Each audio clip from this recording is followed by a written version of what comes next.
Welcome to The Foundry, brought to you by Forge College. I am super excited to guide you through today's explainer. We're going to step directly into the shoes of a chief security officer.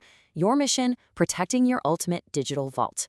We are talking about professional-grade security and recovery for hierarchical deterministic, or HD, wallets. Because, well, let's be honest, losing your life savings to a spilled cup of artisanal coffee, yeah, not exactly the best career move. So in our last lesson, Extending HD Wallets for Multiple Currencies, we explored the literal magic of key derivation. We learned that one single seed phrase can generate a practically infinite number of addresses across totally different blockchains. Super convenient, right? But it also brings us face to face with a rather terrifying reality. What actually happens if you lose that one single master key?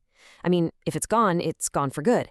And if it falls into the wrong hands, like, say, a super tech-savvy roommate or a malicious hacker halfway across the globe, every single thing derived from it is totally compromised. Yikes. Okay, let's take a quick look at our roadmap. We've got 6 key steps today. 1. The ultimate secret key. 2. 3 secure backup patterns. 3. Trust but verified checksums. 4. This safe recovery workflow. 5. When to rotate seeds. And finally, 6. Wrapping up and next steps. This is absolutely crucial for your upcoming capstone project, so let's just get organized and dive right in. All right, Section 1, the ultimate secret key. This right here is the absolute foundation of your security design space. Look at our core operational mission here. In our previous module, we saw that using an extended public key, or XPub, lets you generate receiving addresses perfectly safely out in the open. Now, that specific insight, it's a total game changer. It means you can entirely separate your private key custody from your address generation. Your daily operations literally do not need the master secret. You could, say, run an entire e-commerce store taking crypto payments without the master key ever even touching the server. Your only real job, and I mean your main mission, is intensely guarding that foundational seed phrase. Moving on to Section 2, 3 secure backup patterns. It's really all about balancing the trade-offs. When you're managing a small team's treasury or maybe a massive product wallet, you have to balance confidentiality against availability. Let's think about it. A single sealed copy in an office safe? Well, it has medium confidentiality but terrible availability if the building floods or, someone accidentally chucks the safe during an office cleanout. Geographic redundant copies, like putting a second sealed envelope in an offsite vault, massively increases your availability. On the flip side, relying primarily on a hardware signer with a mnemonic kept strictly for emergencies provides incredibly high confidentiality and availability. It really all boils down to choosing the exact right balance for your specific threat model.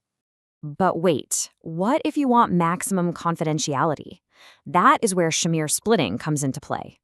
Think of this as basically tearing a pirate's treasure map into 5 different pieces and giving one piece to 5 trusted friends. No single person can just run off with the gold because you might require, say, at least 3 of those pieces to mathematically reconstruct the master key. It's incredibly secure, for sure, but it definitely adds some serious operational complexity. I mean, imagine trying to coordinate a Thursday afternoon coffee with 5 friends just to authorize a transaction or run a routine backup test. Sounds a bit like a nightmare, right? Okay, Section 3, trust but verify checksums. This is exactly how we go about testing that backup. The crucial point here is knowing your backup actually works. It is completely pointless to have a vault if the key inside doesn't fit the lock. But how do you test the key without constantly opening the vault door and exposing your deepest secret to the whole world? Well, you use an address checksum. An address checksum is essentially like peeking through a very tiny, highly secure keyhole just to verify the gold is exactly where you expect it to be. By storing the very first derived Bitcoin and Ethereum addresses right alongside your paper backup, you're basically binding that mnemonic to the specific derivation paths you used in production. Because without this checksum, you might successfully recover a seed phrase, but if you guess the wrong derivation path, you unlock a perfectly valid but entirely empty wallet. Talk about a terrifying zero balance. So let's see how this builds into programmatic verification logic. Picture a lightweight Node.js script. It takes your backup mnemonic, converts it to a seed using standard protocols, and then derives the child nodes. It checks the classic path for Bitcoin and the canonical path for Ethereum. Then it compares the resulting public addresses against your documented checksums. If they match, boom. You have mathematically proven that your backup is perfectly consistent with your live configuration, and you did it all without needing to sign a single transaction or expose your key to a network. But, and I really cannot stress this enough, you must be absolutely paranoid here. Never ever paste your master mnemonic into a networked computer to run this test. Always use an air-gapped or entirely isolated machine for this read-only verification. If you run your script on a machine connected to Wi-Fi, you might accidentally broadcast your crown jewels directly to the internet, which obviously completely defeats the entire purpose of cold storage. All right, Section 4, the safe recovery workflow. This is your auditable deliverable. Now we need to formalize these concepts into an explicit, repeatable recovery workflow. This isn't just theory anymore. This is the exact operational artifact you'll need to proudly present and document for your capstone project. These 5 steps turn an abstract, panic-inducing backup scenario into a solid, verifiable deliverable. Steps 1 and 2 are all about read-only checking on an isolated machine, exactly like we just discussed. Step 3 is where you actually reconstruct the key if, and literally only if, it's an authorized recovery event, not just someone forgetting a password for a day. Step 4 handles the heavy lifting of asset migration if a seed actually is compromised. And Step 5, that ensures this isn't just some dusty binder sitting on a shelf. You actually schedule annual dry run tests to keep the muscle memory sharp. Now, if a test fails, or if you actually have to execute Step 3 and reconstruct the live key, never do it alone. You should require dual authority approval for key reconstruction. Think of it like a nuclear submarine requiring 2 different officers to turn their launch keys simultaneously from totally opposite sides of the room. Only reconstruct your seed in a tamper-evident recorded session, preferably using a secure hardware signer. Which brings us to Section 5, when to rotate seeds. Because sometimes you just have to change the locks. Even the absolute best designed vaults sometimes need new locks. This is seed rotation. This happens when a seed is aged, maybe personnel with access have left the company, or you even slightly suspect the physical backup might have been compromised. Notice the stark difference here. A routine dry run test is purely a read-only verification. Zero network exposure, it just proves the paper backup is legible and correct.